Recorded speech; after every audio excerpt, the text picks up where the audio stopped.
할렐루야. 우리 하나님 아버지께서 그 아들 독생자 예수 그리스도를 이 땅에 보내셨습니다.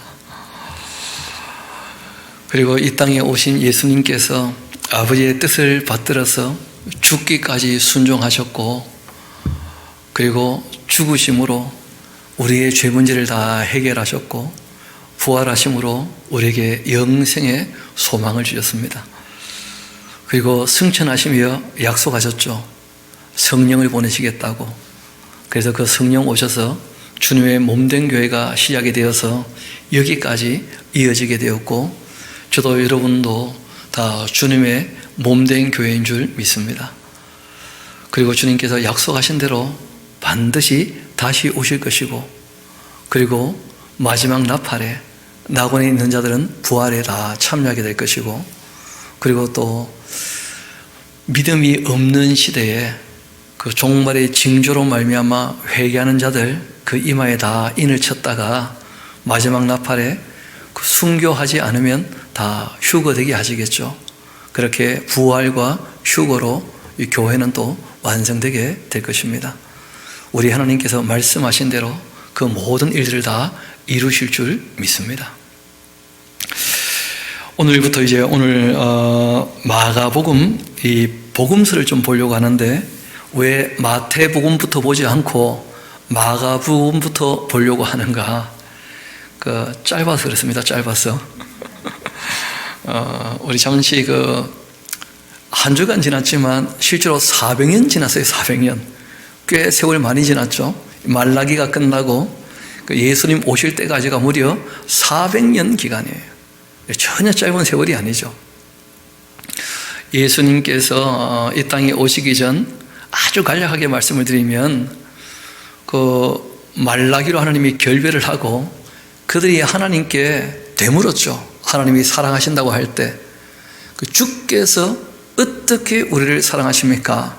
하고 얘기했을 때 하나님이 그 자리에 함께하면 진짜 진멸해 버려요. 못 견뎌 하실 겁니다. 그래서 하나님 쪽에서 먼저 떠나신 거예요. 어떻게 보면 안 싸우려고, 안 죽이려고 그렇게 잠시 떠나신 거예요. 그리고 떠나실 때 경고하셨죠. 그렇죠? 내가 칠까 하노라 하고 문을 꽝 닫고 나가셨거든요. 여러분, 우리가 언제 이 문을 힘껏 닫느냐 하면 마음 상했을 때 맞습니까? 근데 문을 힘껏 닫는 이유가 있죠. 내 마음 상한 것 좀 알고 그때라도 뒤따라 나와서 좀 문 열고 따라 나와가지고 잘못했다고 하든지 아니면 마음을 풀어주든지, 그 인격적인 관계니까요. 그러기를 바라고 원하는 것이거든요. 근데 참 사람들이 진짜 사랑도 없고 눈치도 없고 하다 보니까 400년 동안 그게 안 되는 거예요. 그래서 결국 하나님께서 하나님 쪽에서 다시 문 열고 들어오신 거예요. 그런 거 보면 참 사랑 앞에는 자존심도 없는가, 그런 생각이 드는 거죠. 한편 이제 이 역사는 이렇게 흘러갑니다. 이미 다니엘서에 다 예언되어 있었던 것처럼, 그러니까 그 예언의 성취가 아주 중요한 표적이 되는 것이었는데, 바벨론이 무너지고 페르시아가 일어나게 되었습니다. 그 페르시아가 이제 일어나서 한 200년 좀 넘는 그 역사 지내고 난 다음에 헬라 제국이 일어나게 되었죠. 그리고 그 헬라 제국이 로마에 무너지게 됩니다. 그리고 이제 로마가 통치하게 될 때 그 이스라엘은 이미 주변 나라에 너무 시달렸던 거예요. 헬라가 통치할 때 무려 150년 동안이나 이 셀류쿠스 왕조, 그 북방왕하고, 그리고 이 톨레미 왕조, 이집트의 남방왕하고 150년 전쟁하는 그 중간 그 틈바구니에서 완전히 맷들질 당하거든요. 그러다 보니까 이제 사람들이 다 약속하신 그 메시아를 고대하고 기다리게 되어져요. 그러니까 하나님의 은혜와 그 사랑, 하나님의 그 진리에 목말라 하게 된 거예요. 그러고 이제 자꾸 찾으니까 그럴 때는 이제 만나면 좀 의미가 있게 되겠죠. 그렇죠? 그래서 이제 주님께서 충분히 또 준비가 되었을 때 그때 이제 오시게 되는 것인데, 이스라엘 백성들 입장에서는 그 메시아를 고대하고 기다렸던 이유가 너무 시달린 것도 있고, 또 그 당대에도 어떠 있느냐면 그 권력은 로마가 잡고 있어요. 권력은. 그리고 문화는 헬레니즘 문화로 흘러가고 있습니다. 이 세상 문화로, 사람이 주인 되는 그 문화로. 그리고 또 실제로 이제 그 권력은 로마가 잡고 있지만 예루살렘 와서 통치하는 것은 이방 나라 왕이었던 이 에돔 사람 헤롯이 그 할례를 하고 유대인이 되어 가지고 유대인 행사를 하면서 예루살렘에서 왕이 되어 있는 거예요. 다윗성에서 헤롯이 통치하고 앉아 있는 거예요. 그러니까 참 이 이스라엘 백성들, 그 유대인들은 속이 상할 대로 상하죠. 게다가 이 모든 일들을 좀 극복하기를 원하는 사람들이 있었는데, 그 종교인들이죠, 그렇죠? 지도자들. 그런데 종교인들 중에 이미 세속 권력에 야합을 해서 세상에서 부귀 영화를 누리는 것 자체를 하나님의 복이라고 그렇게 합리화 시켜놓고 그걸 추구하는 사두개파 사람들이 있어요. 그러니까 사두개파는 원래부터 욕심으로 신앙생활을 했기 때문에 사두개파 사람 중에는 성경 전체를 봐도 착한 사람 단 한 명이 없습니다. 사두개파 사람들은요 100% 악해요. 반면 조금 순수하게 신앙생활을 했던 교파가 있습니다. 그 바리새파 사람들이에요. 바리새파 사람들. 그렇지만 바리새파 사람들도 하나님의 능력을 가지고 자기들의 소원을 이루고 싶어 해요. 그 하나님의 나라를 만들어 주시면 좋겠다. 누구를 위해서요? 자기를 위해서. 그럼에도 이제 순수한 사람들은 하나님을 바르게 더 알기를 원하는 사람도 있습니다. 그래서 바리새인 중에서는 그래도 괜찮은 사람 몇몇은 있어요. 여러분 잘 아시는 것처럼 바울도 바리새파 사람. 그래서 바리새파 사람들 중에서는 괜찮은 사람들 몇은 있었다. 그리고 또 이도 저도 다 싫다. 그래가지고 아예 그냥 은둔 생활하는 교파가 하나 있었습니다. 그 SNF파라고 하는 사람들이었어요. 그러니까 이런 사람들은 은둔 생활을 하면서 정말 신앙의 힘으로 어떻게 해보려고 하는데 하나님의 의도를 몰랐던 거죠.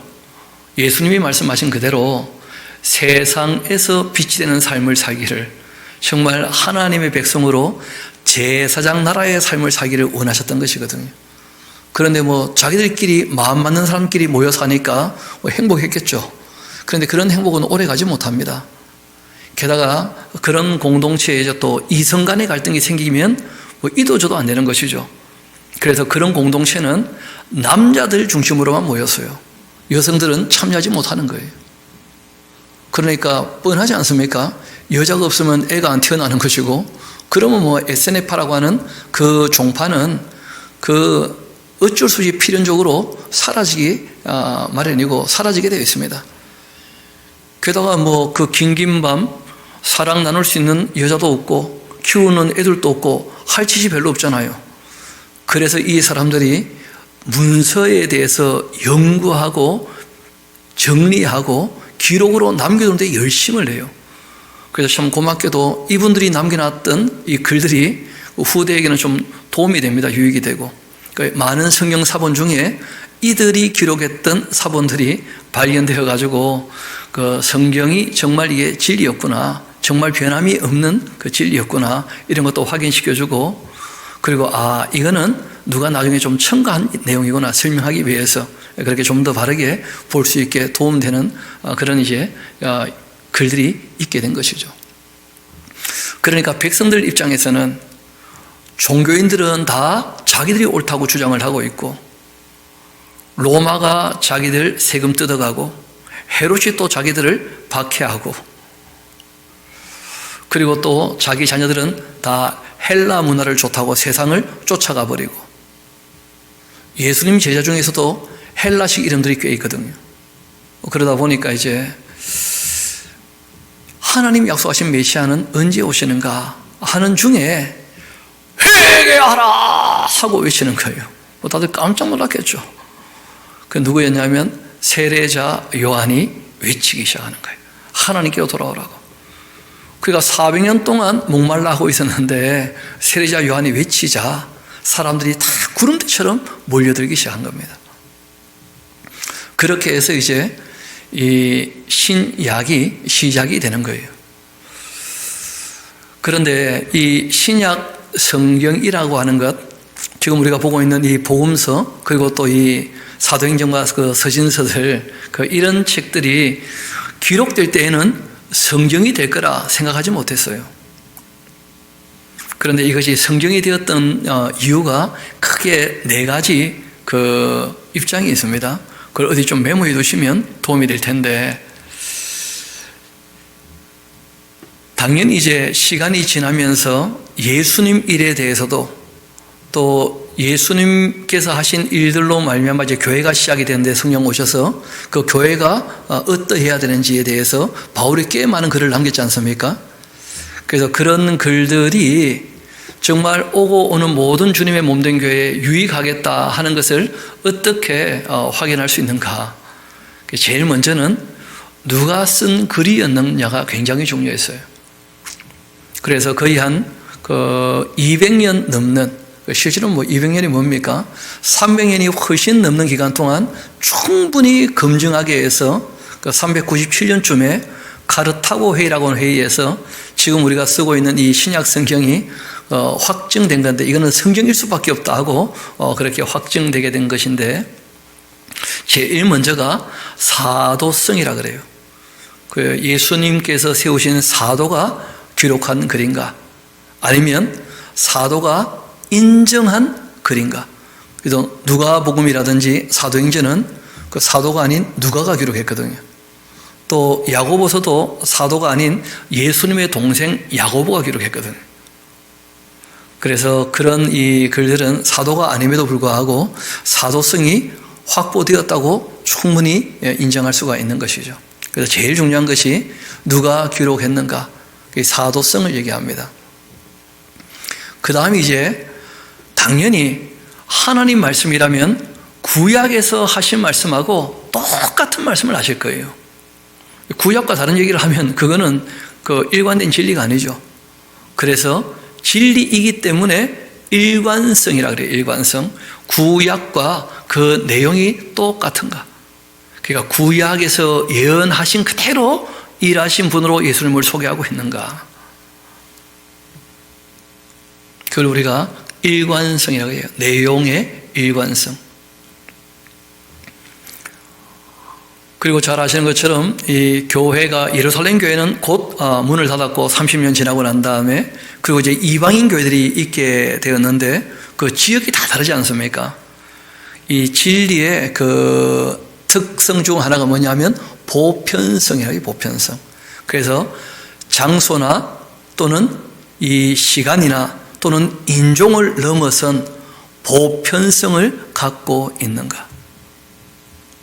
왜냐하면 진리는 언제 어디서 누가 봐도 항상 옳아야 진리거든요. 그래서 그런 것을 충분히 검토한 거예요. 그리고 이제 사도성이 중요한 것처럼 그 이상 중요한 것이 있습니다. 기자는 사람들이겠지만 성령님의 감동으로 기록된 거 아니겠어요? 그렇죠? 그러니까 성령님의 영감성 하는 것인데, 성령님의 영감성은 앞에 3가지를 다 담보하고 그 다음 플러스 알파입니다. 성령께서 기록해 하셨다면 구약 자체가 성령님의 감동으로 기록되었잖아요. 그러니까 당연히 일관성이 있는 것이고, 그리고 진리니까 보편성이 있는 것이고, 또 성령께서 인정한 사람들이 기록하신 글이어야 하고, 그리고 그 글이 정말 주님의 몸된 교회 하나님의 백성이라면 하나님의 말씀으로 믿어지고 그 말씀을 따르게 되었던 확실한 역사적 증거가 있다는 거예요. 성령께서 역사하셨다는 삶의 변화에 대한 확실한 증거가 있다는 거예요. 그러니까 바울 같은 분이 더 이상 자기를 위하여 살지 않고 누구를 위하여 살기로 합니까? 자기를 위하여 죽으신 예수님을 위하여. 그래서 이 말씀들을 읽으면서 이 말씀대로 살아야 하는구나 하고 이 말씀대로 삶이 바뀌었던 확실한 역사적인 증거들이 있다는 거예요. 그런 것들을 다 확인을 해서 이것이 정말 성경이다 그렇게 된 것이죠.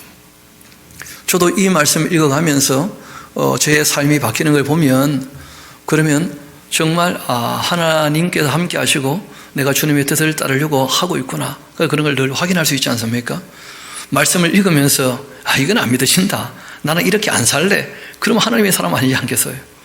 성령께서 감동하시기 때문에 이 말씀이 믿어지고 이 말씀을 따르게 되는 거예요. 인격적으로.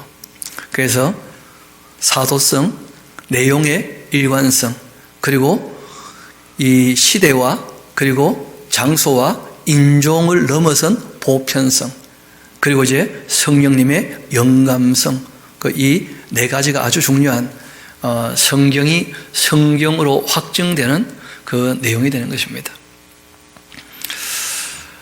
잘 아시는 것처럼 예수님께서 죽으시고 부활하시고 승천하시고 한 20년 정도까지는 큰 문제가 없었어요.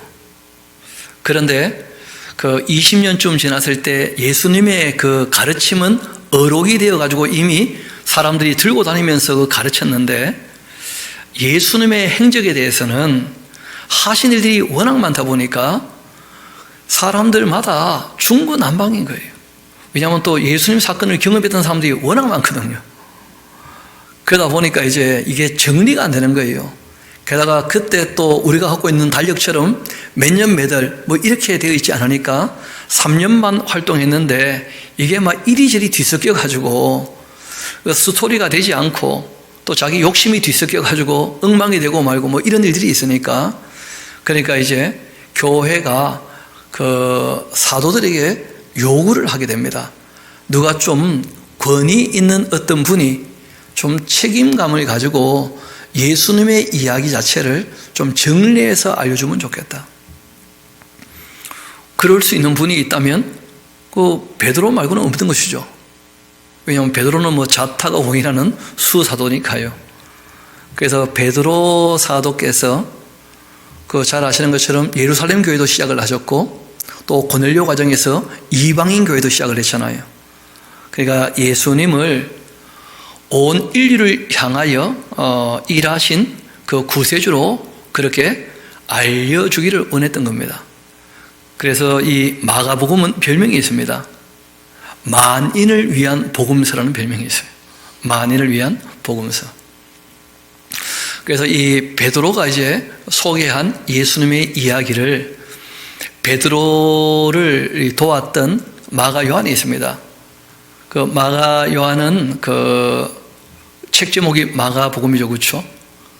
그 70인 제자 중에 한 명이었을 가능성도 있고 아니면 그 나이가 베드로에 비해서 뭐 10살 정도 어린 그 젊은 사람이었습니다. 그리고 잘 아시는 것처럼 바울과 함께 전도여행 갔다가 다투어가지고 떨어지기도 했고 또 헬라파 였기 때문에 헬라파가 아니구나 할레당이었기 때문에 할레파였기 때문에 그 바울하고 참 입장이 어려웠지만 나중에 바울이 알게 되죠.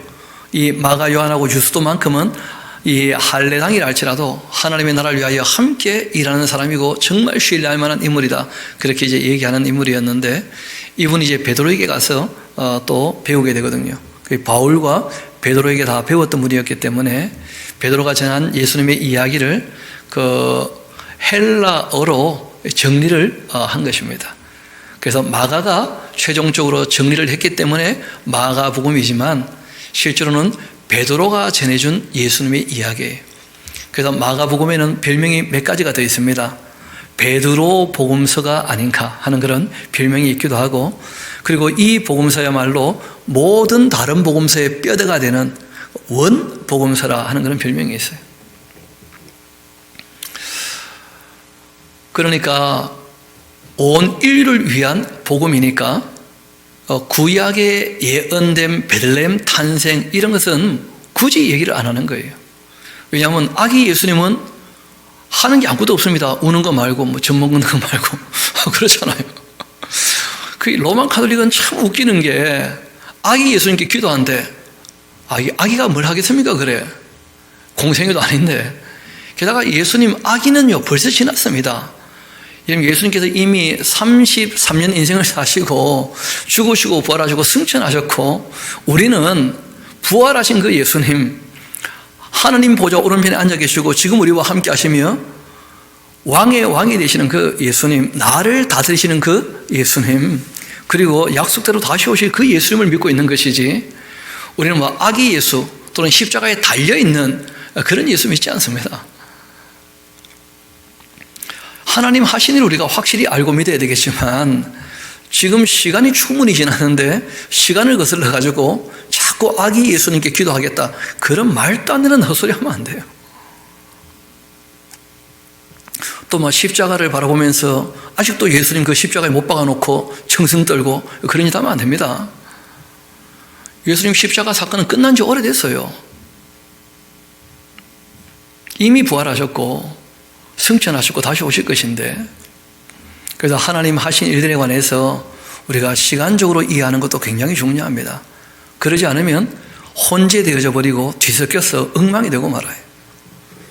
기독교도 아니고 미신도 아니고 뭐 이상한 게 되고 말아요. 그래서 이 마가복음은 성탄절이 없는 복음서예요. 예수님의 공생애부터 시작하는 거예요. 그런데 한편 이제 이 마가복음의 그 뼈대 위에다가 마태가 유대인들에게 예수님을 소개하려고 하니까 구약의 예언들이 있잖아요. 베들레헴에서 태어나신다, 다윗의 동네에서. 그러니까 유대인들에게 예수님을 소개하기 위해서 예수님의 탄생 이야기를 소상히 적었던 거예요. 한편 그 누가는 마가복음과 마태복음을 다 보고 난 다음에 예수님 이야기가 그 스토리로 좀 이어지지 않는 것을 보게 된 겁니다. 왜냐하면 그 유대인들의 특성이 그 어떤 에피소드를 나열하듯이 기록을 해요. 또는 어떤 주제를 묶어둡니다. 그러다 보니까 이제 쉽게 이렇게 읽히지가 않는 거예요. 그래서 누가는 순서에 따라서 좀 차근차근, 그리고 본인이 또 많은 증인들을 만나보니까 훨씬 많은 얘기들이 있는 거예요. 그래서 근원부터 자세하게 미루어 살펴서 차례대로 적기로 한 것이죠. 그렇게 해서 이제 마태, 마가, 누가복음이 기록이 되는 거예요. 한편 이 기록이 있고 한 30년 정도 시간이 지납니다. 그리고 이제 예수님 행적은 알겠는데 또 시간이 지나니까 예수님이 누군지에 대해서 애매하게 되는 거예요. 또 바울이 워낙 또 많은 말을 해놨고, 그 말이 많아지면 헷갈릴 수가 있습니다. 내용이 많아지니까 정리가 쉽지 않을 수 있어요.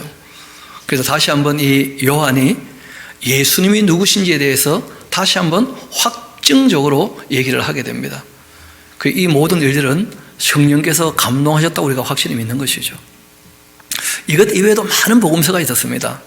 그런데 그 모든 복음서는 그 성령께서 교회 앞에 크게 유익하지 않겠다, 그렇게 여기셨는지 그거는 뭐 전혀 정경되지 못하고, 그래서 지금 우리에게는 이 마태, 마가, 누가, 요한복음서가 있는데 그 역사적 순서를 꼭 염두에 두시면 좋겠습니다. 마가복음, 그 다음에 마태복음, 그 다음 누가복음, 그리고 이제 요한복음.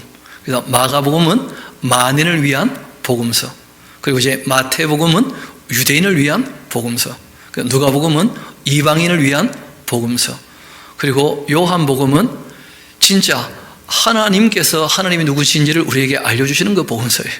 예수님이 누구이신지에 대해서, 하나님의 아들 하나님이심에 대해서 아주 명료하게 얘기하고 있고, 예수님께서 이 땅에 왜 오셨는지에 대해서 확실하게 얘기해 주는 책이 바로 요한복음서입니다. 그래서 요한의 문서는 모든 내용들을 다 결론적으로 매조지한다 그러죠, 그렇죠? 마무리하는 그런 성격들을 대부분 갖고 있습니다. 그래서 오늘은 이제 마가복음부터 우리가 살피게 될 텐데, 바라기는 참 좋은 시절 아닙니까? 겨울이기도 하고 밤은 길고 또 우리를 들뜨게 하는 성탄의 그 기쁨, 예수님 이 땅에 오셨던 것을 기념하는 그런 날도 있는 그런 달이니까 한번 그 4개 복음서를 여러분 스스로가 한번 차근차근 읽어보시면서 이렇게 예수님께서 오셔서 일을 하셨고 또 우리에게 이렇게 하기를 원하시는구나. 그런 내용들을 잘 살펴서 우리가 조금 더 신앙이 자랄 수 있는 좋은 기회로 삼았으면 참 좋겠다 싶습니다. 우리 마가복음 오늘 이제 1장 1절부터 함께 보도록 하시겠습니다. 하나님의 아들 예수 그리스도 복음의 뭐라고요? 시작이다. 그리고 복음의 시작은 공생애부터 시작하는 거예요. 아기 예수부터 시작하는 게 아니고 공생애부터.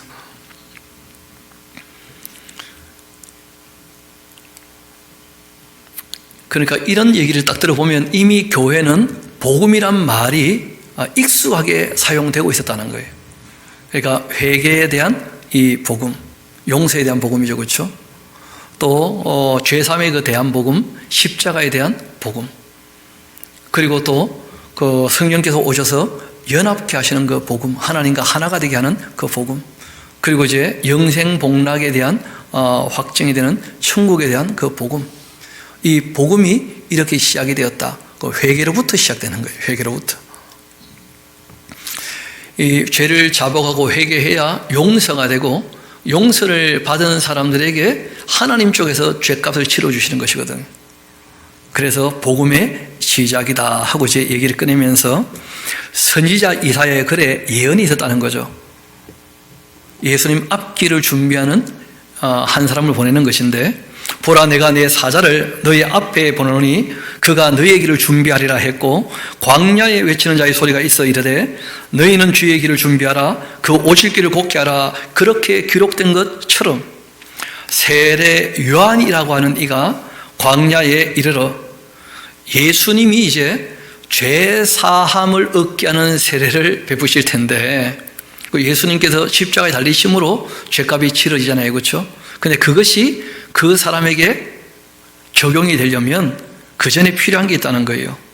죄 사함을 받게 하는 회개의 세례를 전파한다는 거예요. 그래서 순서가 있습니다. 그 죄를 인정해야 회개하게 됩니다. 자기 죄도 인정 안 하는데 어떻게 돌이키겠습니까? 내가 잘못했다는 것을 확실히 인정해야, 내가 죄 아래에 있다는 것을 확실히 인정해야 이제 하나님께로 돌아가게 되어져요. 하나님께 돌아가게 되어지면 돌이켰기 때문에 용서하시고, 그 죄에 대한 값은 하나님 쪽에서, 우리가 어떻게 해결할 수 없는 문제니까 하나님 쪽에서 해결해 주시고자 그 아들을 보내신 거거든요. 세례 요한이 광야에 이르러 죄 사함을 받게 하는 그 회개의 세례를 전파했는데, 온 유대의 지방과 예루살렘 사람이 다 나아가 자기 죄를 그렇게 자복했고, 요단강에서 그 세례 요한에게 하나님께로 돌이키는 그 회개의 세례를 그렇게 받게 되었습니다. 요한은 낙타 털옷을 입고 있었고, 허리에 가죽띠를 띠고 있었고, 메뚜기와 석청을 먹는 아주 전형적인 선지자이죠. 선지자. 선지자 복장 완전히 일부러 티를 내면서 나타났어요. 티를 내면서 누구나 다 보면 알 수 있도록 그런 분이 먼저 주님의 길을 준비했었다는 거예요. 그가 전파하여 이르되 나보다 능력 많으신 이가 내리에 오시는데 나는 굽혀 그 신발끈을 풀기도 감당하지 못하겠노라. 나는 너희에게 물로 세례를 베푸는데, 회개의 세례죠, 그렇죠?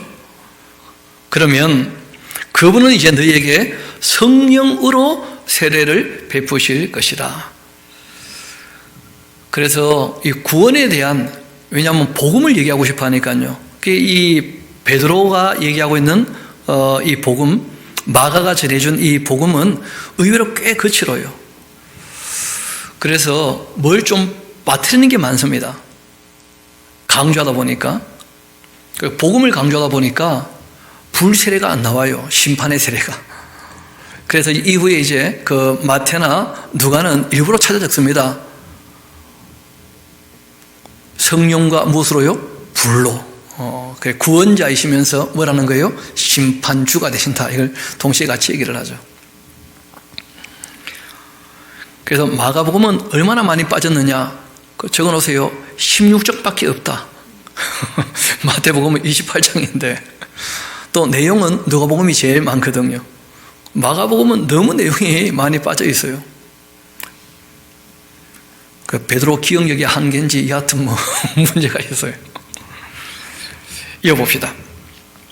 그때 예수께서 갈릴리 나사렛으로부터 와서 요단강에서 요한에게 세례를 받으시고는 곧 물에서 올라오실새 하늘이 갈라짐과 성령이 비둘기같이 자기에게 내려오심을 보셨고, 하늘로부터도 소리가 나기를 너는 내 사랑하는 아들이라 내가 너를 기뻐하노라 그렇게 하셨다. 이거는 뭐 예수님의 증언이기도 하고 세례 요한의 증언이기도 하고, 그런 내용들을 마치 자기가 본 것처럼 그렇게 이제 적어놓고 계시는 거죠. 성령이 그리고 성령이 곧 예수를 광야로 몰아내었고, 광야에서 40일 계시면서 사탄에게 시험 받으시며 들짐승과 함께 계셨고 천사들이 수종 들더라. 그 뭐 좀 이상하죠. 이거 시험 받으셨는데 내용이 없잖아요. 내용이 그 세 문제를 어떻게 풀었는지 시험 문제가 나와야지 그래. 이분은 그런 거 다 빼버려요. 그럼 뭐 예수님께서 공정되셨고 일을 하셨는데 뭐 그런 거 굳이 뭐 다 얘기를 하냐. 굉장히 그래서 진정감이 있습니다. 그 베드로의 이 복음은 정말 힘이 있고 진정감이 있어요. 그게 느저분한 설명이 잘 없어요. 실제로는 그 설명이 느저분한 건 또 아니거든요. 그럼에도 이제 무슨 가타부타 설명들을 많이 안 해요. 그러니까 그 자체가 힘이 있는 것이고, 설명은 평소에 했다고 보는 거죠. 그렇죠? 그래서 그 내용이 그런 면에서는 좀 부실할 수 있습니다. 이 글로만 봤을 때. 그래서 마태복음, 누가복음 다 있어야 되는 거예요. 이어봅시다. 요한이 잡힌 후 예수께서 갈릴리에 오셔서 하느님 복음을 전파하셨는데 똑같이 이르시되 때가 찼다. 하나님의 때가 되었다는 거예요. 그래서 그 아들이 오신 거죠. 하나님의 때에. 하나님의 나라가 가까이 왔다. 그러니까 회개하고 하나님께서 용서해 주신다라고 하는 그 복음, 이 복된 말씀을 믿어야 한다. 회개한 사람은 하나님께서 뭐 해주신다는 거예요? 용서해 주신다. 이 복음을 믿으라는 거예요. 그래서 이 복음이 바로 원시 복음입니다. 이 복음의 가장 기본은 뭐냐면 회개하면 용서해 주신다. 누가요? 하나님께서. 그걸 보장하셨다는 것이 복음이에요. 회개해도 용서 안 한다. 그러면 회개도 아무 의미가 없잖아요. 그래서 보장하셨기 때문에 용서를, 그래서 복음이 되는 거예요. 주인이 하나님이시기 때문에 하나님이 용서해 주신다는 것이 복음인 거예요. 자기 죄를 자복하고 회개하면 용서해 주신다. 받아주신다. 품에 안아주신다. 그리고 죄 문제도 하나님 쪽에서 그 아들에게 값을 지불하기 위해서 공의를 만족해 하시면서 다 해결해 주신다. 죽음의 문제도 하나님께서 해결해 주신다. 또 우리가 하나님과 하나 되고 싶어도 하나님이 거절하면 안 되는 것인데 하나님께서 성령으로 말미암아 하나님과 연합되게 하신다. 그게 다 하나님 쪽에서 은혜로 이루어 주시는 것이니까 그걸 우리가 복음이라 그러는 거예요. 복음. 유앙겔리온. 참 복된 말씀이죠. 갈릴리 그 해변으로 지나가시다가 그 시몬과 또 그 형제 안드레가 바다에 그물 던지는 거 보시고 그들은 어부였는데 예수께서 말씀하시죠. 나를 따라오라. 내가 너희로 사람 낚는 어부가 되게 하리라. 그러니까 누가는 아니 대체 어떤 일이 있었길래 그런 걸 일부러 다 찾아 적고 있지 않습니까?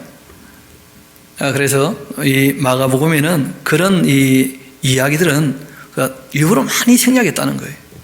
진정함 있게 얘기를 쭉 이끌어 나가려고. 그리고 이제 곧 그물을 버려두고 따랐다는 거예요. 또 조금 더 가시다가 세베대의 아들 야고보 그 형제 요한 보시니 그들도 배에 있어서 그물을 깁고 있는데 또 부르셨답니다. 그러자 그 야고보와 요한은 그 아버지 세베대를 그 배에서 삭받고 일을 하고 있는 그 품꾼들과 함께 배에 버려두고 하니까 좀 너무 그렇죠. 아버지를 버리고 떠났다 이렇게 표현되니까 그게 좀 거칠다니까요. 그래서 젊으니까 우리가 한번 저분을 따라가 보겠습니다 하고 이제 떠났겠죠, 그렇죠? 그 배에다가 아버지 품꾼 다 거기 두고 본인들은 이제 배에서 떠나 예수님을 따르게 됩니다. 그렇게 해서 이 갈릴리에 예수님의 선교 기지가 있었어요. 거기가 바로 가버나움이죠. 가버나움. 그들이 가버나움에 들어갔는데 예수께서 곧 안식일 회당에 들어가 가르치셨다.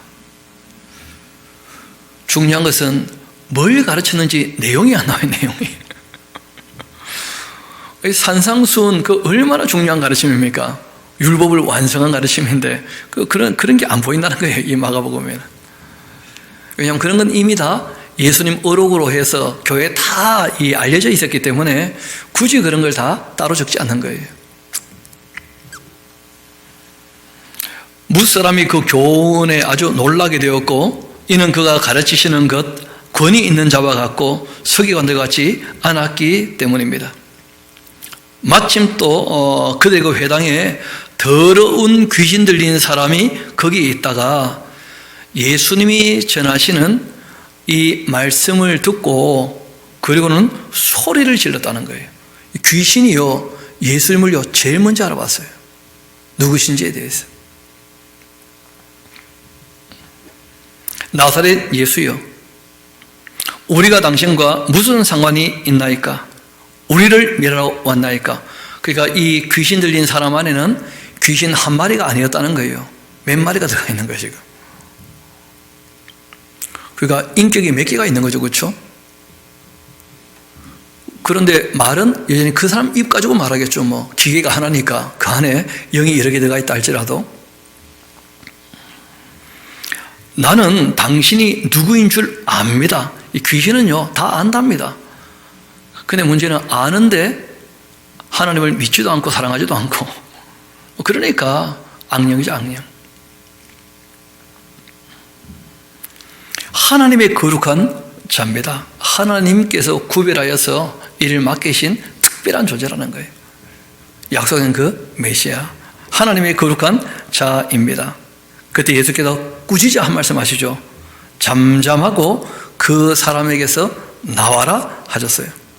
그 더러운 귀신이 그 사람에게 경련을 일으키고 큰 소리를 지르며 나오게 되는데, 구약에는 이런 일들이 없었거든요.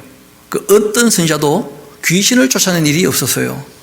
여러분, 그런데 성경에 보면 사람이라고 하는 그 육신이 있지만 그 육체 안에 누가 있느냐는 게 중요하다는 거예요.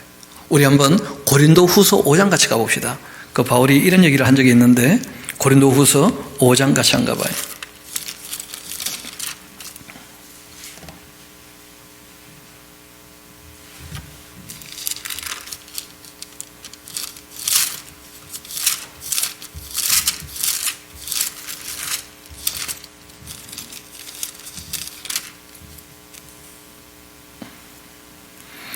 우리 16절부터 한번 봅시다. 그러므로 우리가 이제부터는 어떤 사람도 육신을 따라 알지 않기로 했다는 거예요. 바울은요, 바울인데 바울은 자기 인생을 삽니까? 주님을 위하여 살기로 했습니까? 그러니까 성령께서 함께 하시는 사람이에요. 그러니까 육신대로 알면 안 된다는 거예요. 바울이 지금 얘기하고자 하는 것이. 또 바울이 예수님도 한때는 육신을 따라 알았다는 거예요. 십자가에 달려 죽었다면 저주받은 자 아닙니까? 그렇죠? 그런데 하나님의 아들 하나님이셨다는 거예요. 그래서 육신을 따라 알면 안 되는 거죠. 예수님은 사람일 뿐 아니라 참 사람이시면서 동시에 참 누구십니까? 하나님이셔요. 이제부터는 그같이 알지 않기로 했다. 그리고 한마디 더 하죠. 그런즉, 어떤 즉이냐면 그 앞에 나오는 내용이죠. 15절 우리 같이 한번 읽어봅시다. 시작. 그가 모든 사람을 대신하여 죽으심은 살아있는 자들로 하여금 다시는 그들 자신을 위하여 살지 않고 오직 그들을 대신하여 죽었다가 다시 살아나신 이를 위하여 살게 하려 함이라. 그렇게 되었다고 한다면 그런즉 누구든지 그리스도 안에 있다면 새로운 피조물인 것이다. 육체대로 알면 안 돼요. 이 사람이 새로운 피조물인지 거듭났는지 안 났는지 육신대로는 알 수가 없죠. 실제로 그 안에 어떤 영이 주인되어 있는지 그런 육신을 가지고는 알 수 없어요. 실제로 그 안에 주인된 그 영이 그 존재라는 거예요. 육신대로 알 수 없다는 거예요, 사람은. 이전 것은 지나갔으니 보라 새 것이 되었도다. 그래서 하나님께서 우리로 화목케 하는 직분을 주셨고 또 예수님께서 하나님과 우리 사이를 화목케도 하셨다. 이렇게 얘기를 쭉 나가는데 우리가 사람을 보면 그 사람이 그 사람인 줄 아는데 알고 보면 아닐 수 있다는 거예요. 가끔 우리가 내 제정신이 아니었다 이럴 때 있죠. 그때는 그 육체를 다른 누가 지배했던 거라. 자기 정신이 아니었던 거예요. 육체대로 알면 안 돼요. 그래서 우리가 긍휼과 자비도 필요한 것이고, 여러분 그 예수님께서 병을 고치신 것, 또 죽은 사람을 그 재생하신 이런 사건들이 몇 번 나오지 않습니까? 성경에 보면 꽤 여러 번 있기는 하지만 그러나 그런 모든 것들은 표적이었고, 예수님께서 이 부활에 참여하면 그 모든 게 해결될 뿐 아니라 천년왕국에 이르렀을 때에도 사람들은 전부 이제 새롭게 되지 않습니까? 그 이미 이사야 35장에서 말씀했던 것처럼 예언되었던 것처럼 다 회복이 되거든요. 원래 하나님이 만드신 그 육체로 다 회복이 되는데, 마찬가지로 이 악령의 세계, 이 귀신들의 세계를 확실하게 계시해 주신 거예요. 사람 속에 누가 있을 수 있다는 거예요? 그 악령이. 그래서 그 악령 속아 살면 안 돼요. 또 자기가 주인 되어 살아도 안 돼요. 주님의 뜻을 따라 살아야지. 주님께서 우리를 위해 주시니까. 그래서 이 악령이 있다는 것을 이때 확증해 주신 것이고, 그리고 잘 아시는 것처럼 진노의 대접이 다 퍼지고 난 다음에 마귀를 어떻게 하십니까? 무정에 집어넣을 때 그때 이 세상에 있는 모든 악령도 함께 무정에 갇히게 되어져요. 그래서 그 천년왕국의 천년 동안은 그 악령이 활동하지 않는 그런 천년이기 때문에 그래서 지극히 복된 천년이죠. 이스라엘을 중심으로 한 그 회복. 그래서 그때 이제 예수님 재림 이후에 그 악령의 세계도 또 인간이 이 땅에서 갖고 있는 모든 비참도 새롭게 되면서 다 해결이 되는 것이고, 궁극적인 천국에 들어가야 진짜 이제 이 악령들 또 사탄이 지옥으로 가서 더 이상 이제 활동하지 않게 되어지고, 천년왕국 끝에 또 한 번 잠깐 풀려나서 활동하지 않습니까? 그래서 그렇게 이제 우리가 성경에 기록된 순서를 잘 알고 있다면 이 말씀이 무슨 말씀인지 어렵지 않게 정리가 될 거예요. 그래서 예수님께서 악령이 활동하고 있다는 것을 확실히 보여주시고, 그리고 완전히 뭐 추방하시느냐? 아닙니다. 쫓아내어도 그 사람이 정신 차리지 못하고 주님을 따르지 않으면 7마리 더 데리고 들어와서 집이 비어 있으면 형편이 나중보다 더 문제가 될 수 있는 것이니까, 그래서 귀신을 쫓아내는 게 중요한 게 아니고 영적인 세계의 구도를 명확히 알아서 하나님께서 우리를 위해 주시는 것을 확실히 인정하고, 우리가 진리를 따라 또 주님의 그 사랑을 인정하고 주님을 섬겨 살면서 하나님을 우리 주인으로 모실 때 우리가 악령의 권세에서 벗어나게 되는 거예요. 말 그대로 진리의 빛이 비추면 어둠은 물러갑니다. 그래서 말씀을 우리가 배우는 이유가 거기 있는 것이죠. 그래서 이때 이제 예수님께서 그 악령이라고 하는 영적 세계가 있다는 것을 사람들이 잘 모르고 있었기 때문에 그걸 확실하게 계시해 주신 거예요. 표적을 통해서. 이어봅시다. 그때 막 큰 소리 지르며 나가니까 다 놀라 서로 물어 말합니다. 이는 어찌민가 권세가 있는 새로운 교훈 아닌가. 이때 이제 새롭다라고 하는 말은 카이노스란 말을 쓰는데, 그 새롭다는 말이 크게 두 가지가 있죠. 네오스란 말이 있어요. 새롭다. 여러분 우리가 새해를 맞이하죠. 그때는 네오스를 씁니다. 그 시간적인 새로움, 이거는 이제 네오스를 쓰고, 또는 이 물리적인 또는 질적인 새로움을 얘기할 때는 이 카이노스란 말을 써요. 그래서 여태까지 교훈이 있었지만 그것과 질적으로 차원이 다른 정말 새로운 교훈이다. 우리 삶에 적용하게 될 그런 얘기죠. 정말 이것은 권위가 있는 새로운 교훈이다. 더러운 귀신들에게 명하니까 귀신들도 순종하는구나. 충격을 받은 거죠. 그렇게 예수님의 그 소문이 온 갈릴리 사방에 퍼지게 됩니다. 그리고 회당에서 나와 곧 이 야고보 요한과 함께 시몬 안드레 집에 들어가셨고, 또 시몬 장모가 열병으로 누워 있는데 그 사람들 곧 그 여자에게 대하여 예수께 아파서 누워 있다고 얘기를 하니까 나아가서 그 손잡아 일으켜줬고, 열병이 떠나가자 그 여자가 그들에게 수종되게 됩니다. 그러니까 이 당시에는 남자가 주방에 들어간다 그거 잘 안 되는 거죠, 그렇죠? 남자끼리 있을 때야 예수님이 늘 서빙하시지만 이 베드로 집에 들어갔을 때 베드로는 이미 결혼했던 입장이거든요. 장모님이 계셨다.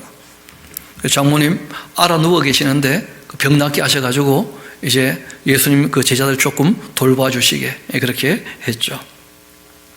또 저물 때 해질 때에 모든 병자 또 귀신 들린 자 다 예수님께 데리고 와서, 그러니까 이런 거 보면 베드로라고 하는 그 분도 대단하지만요, 베드로의 부인이 누군지 진짜 궁금해요.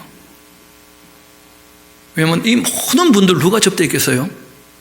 베드로 부인하고 베드로 장모님이. 그러니까 베드로가 베드로인 거예요. 그러니까 부인이 그렇게 이 격려를 해주고 인정을 해주고 하는 일에 동참해주고 하니까, 원래 베드로는 아르바이트 했거든요. 선주는 요한네 집안이고 베드로는 요한네 집안에서 일하는 품꾼 같은 사람이었어요. 부자가 아니었거든요. 그래도 늘 그냥 요한이 베드로 보고 형님 하면서 베드로는 늘 그냥 그래 아우님 하면서, 그럴 수 있는 게 뭐냐면 부인에게 인정을 받는 거예요. 어떻게 보면 베드로 전서 3장에 봐도 그 부부 관계에 대해서 바르게 얘기하시는 것을 볼 수 있거든요. 이어봅시다. 그렇게 예수께서 각종 병이든 그 많은 사람을 고치고 많은 귀신을 내쫓으시고, 또 귀신이 자기를 알기 때문에 그 말하는 것을 허락지 않습니다. 귀신들이 예수님을 소개하면 문제는요, 귀신은 옳은 말만 합니까? 틀린 말만 합니까? 옳은 말 틀린 말 섞어 합니까? 그러니까 이 거짓의 압인데 속이기 위해서 옳은 말도 하고 틀린 말도 하거든요. 그러니까 귀신이 예수님을 소개하면 참 입장 곤란하게 돼. 그래서 그렇게 소개되면 안 되니까 잠잠하라고 예수님께서 말씀하십니다. 새벽 아직도 밝기 전 예수께서 일어나 나아가서 그 추천오세요. 예수님은 집단으로 모여서 광란적으로 기도하고 그런 모임 한 적 단 한 번도 없습니다. 한적한 곳으로 가사 우리에게 기도를 가르치실 때에도 골방에서 이렇게 하시는 거예요. 또 제자들과 함께 습관을 따라 감람산에 있는 곳에 가도 다 각기 떨어져서, 맞습니까? 돌 던져서 거리가 있을 만큼 다 떨어져서 각자 자기의 골방에서 하나님께 기도하도록. 예수님은 기도를 그렇게 가르치셨는데 왜 지금 우리 한국교회는 예수님 말씀대로 안 하는지 모르겠어요. 그거 좀 생각을 해봐야 됩니다. 한적한 곳으로 가서 거기서 기도하셨다. 시몬과 그와 함께 있는 자들 예수의 그 뒤에 따라가서 만나서 이르되 모든 사람이 주님을 찾고 있습니다. 예수님께서 참 놀랍게 일을 하시는데 찾아오니까 찾아오는 사람은 됐다는 거예요. 이 사람들은 이제 어디 가도 찾아올 거니까. 그러니까 예수님께서 나를 찾을 정도가 되었다면 그러면 이제 이렇게 하자. 우리가 다른 가까운 마을들로 가자. 왜냐하면 거기서도 전도해야 되지 않겠는가. 내가 이를 위하여 왔다. 예수님은 그 하나님의 그 진리, 그 말씀을 전하러 오신 거예요. 그래서 이를 위하여 내가 왔다. 그 말씀을 전해야 사람들이 하나님을 알게 되겠죠. 자신들을 얼마나 사랑했는지. 왜냐하면 사람들이 되물었거든요. 주께서 우리를 어떻게 사랑하셨습니까? 그래서 이렇게 사랑하신다. 그 내용을 전해주러 오신 거예요.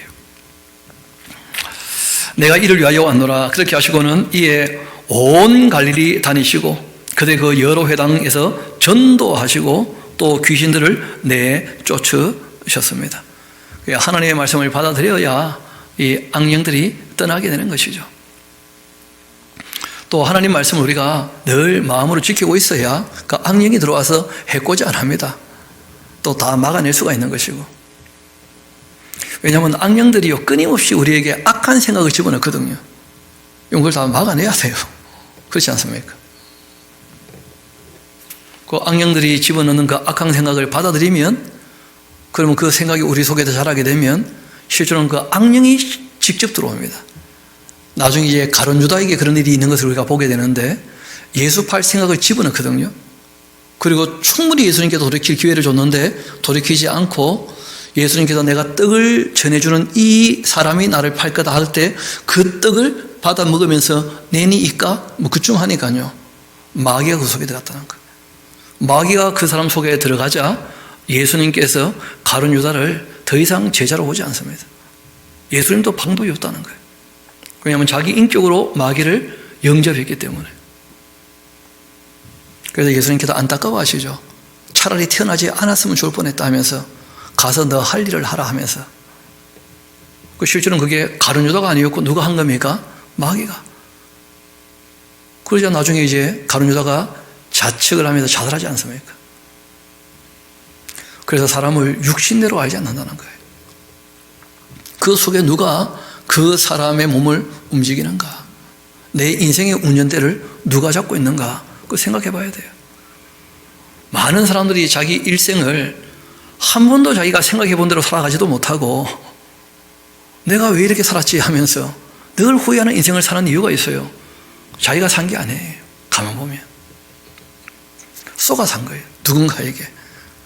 육신대로 우리가 사람을 아는 것이 아니라는 거예요. 그래서 성경이 부탁을 합니다.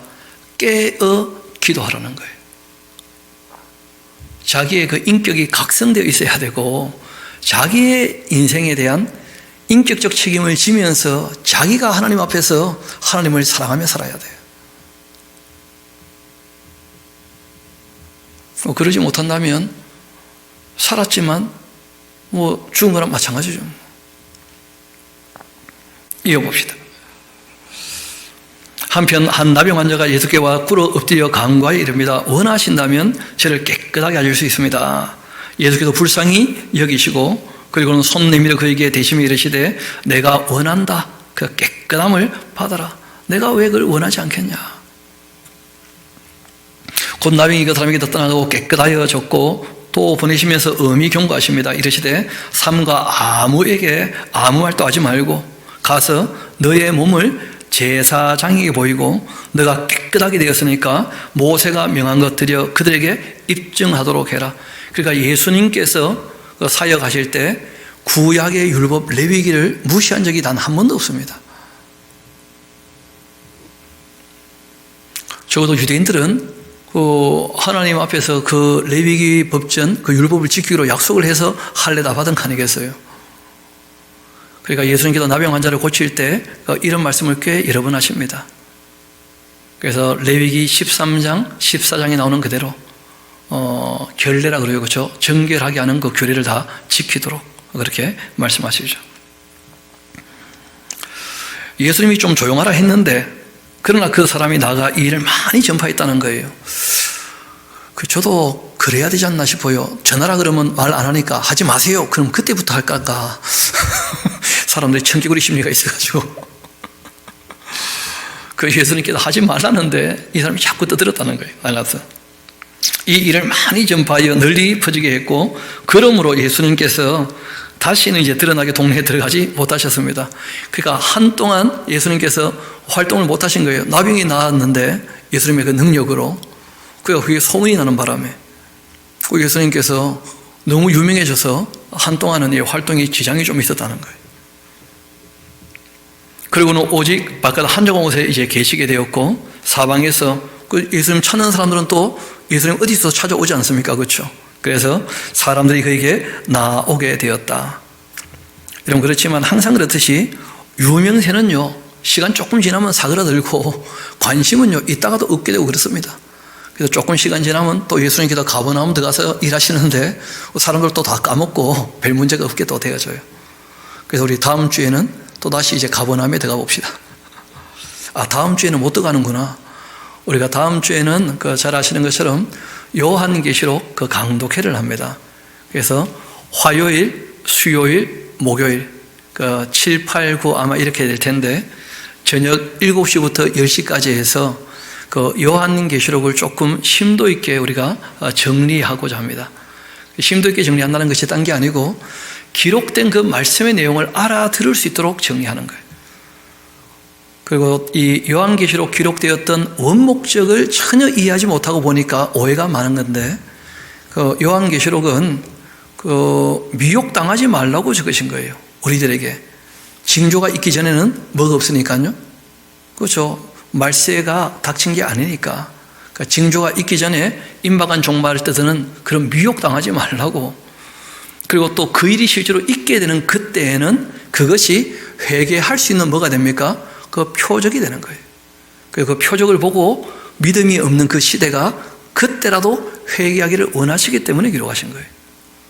그래서 기록하신 이유와 목적을 명확히 알고 보면 그리 어려운 책이 아닙니다. 그런지 안 그런지 한번 우리가 같이 보면 될 테니까, 그래서 한 3시간 하면 9시간쯤 될 텐데 그렇게 한번 보고, 복습이 또 중요하니까 토요일 날 곧이어 우리가 복습까지 도와드립니다. 원래 복습은 집에서 숙제로 해야 되는데 근데 제가 보니까 워낙 집에서 복습을 안 하셔. 그래서 복습까지도 제가 같이 해드리기로 했었어요.